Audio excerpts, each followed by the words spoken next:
Example भी दे रखा है, when the ice melt the temperature is no rise. मैंने बताया था जब आइस मेल्ट होती है तो टेम्परेचर उसका राइज नहीं होता है, बढ़ता नहीं है, क्योंकि वो जो एनर्जी आप दे रहे हो वो एनर्जी उसको मेल्ट करने के काम में आ रही है और सब्सटेंस के जो पार्टिकल है उनके बीच अट्रैक्शन फोर्स को ब्रेक करने के काम में आ रही है। इसी तरह when the water start change या convert into vapor state the temperature no rise। तो मैंने कहा था जब वाटर कन्वर्ट होता है वेपर में, वेपर स्टेट में जो टेम्परेचर है वो नो राइज, वो बढ़ता नहीं है। कैसा, जैसे आप पानी को गर्म करते रहे, हीट देते रहे, 100 डिग्री सेल्सियस तक वो हीट पहुंच गया, टेम्परेचर पहुंच गया गर्म करने पर, तो अब 100 से ऊपर नहीं बढ़ेगा चाहे आप उसे कितना भी गर्म करो, क्योंकि वाटर चेंज किस में होने लग जाएगा, 100 डिग्री सेल्सियस पर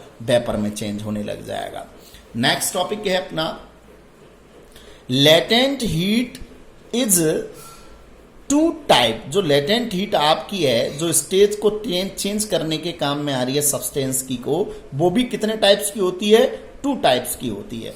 फर्स्ट है लेटेंट हीट ऑफ फ्यूजन या मेल्टिंग। मेल्टिंग की लेटेंट हीट, मेल्टिंग जो होती है मतलब सॉलिड का किस में चेंज होना, लिक्विड में चेंज होना, तो कितनी एनर्जी आप उसको दोगे तो वो लेटेंट हीट कहलाई। लेटेंट हीट ऑफ मेल्टिंग क्या होती है, ध्यान से सुनिएगा। The latent heat of fusion और melting of a substance is the quantity of heat required to convert 1 kilogram of the substances from solid state to the liquid state at its melting points without any change of temperature। तो ये definition है latent heat of melting की, तो इसको हम define करेंगे, अच्छे से समझेंगे। द लेटेंट हीट, लेटेंट को हिंदी में बोलते हैं गुप्त ऊष्मा, हिंदी में भी आप लीजिए गुप्त, छिपी हुई ऊष्मा, छिपी हुई। द लेटेंट हीट गुप्त ऊष्मा ऑफ फ्यूजन और मेल्टिंग, मेल्टिंग की जो लेटेंट हीट होती है वो क्या है, of a substance is the quantity of heat.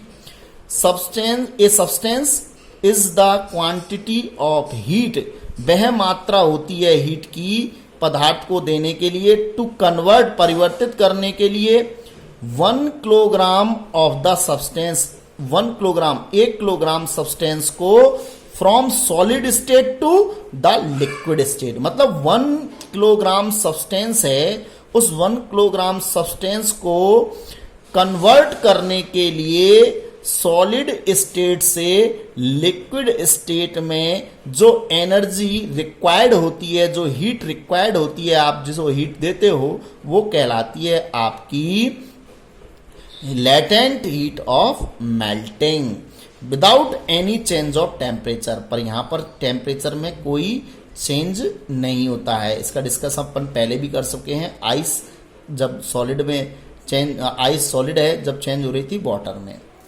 The latent heat of melting of ice is 3.35 multiplied 10 to the power 5 joule per kg. तो अब कितनी जो है कि हीट चाहिएगी मेल्ट करने के लिए आइस को, मतलब आइस को लिक्विड फॉर्म में चेंज करने के लिए कितनी हीट की रिक्वायरमेंट होती है, तो वो होती है 3.35 into 10 to the power 5 joule per kg. ये इसकी एसआई यूनिट है लेटेंट हीट की, जूल पर केजी। तो सीधी सी बात है, कोई सॉलिड सब्सटेंस है, कितने किलोग्राम, 1 किलोग्राम।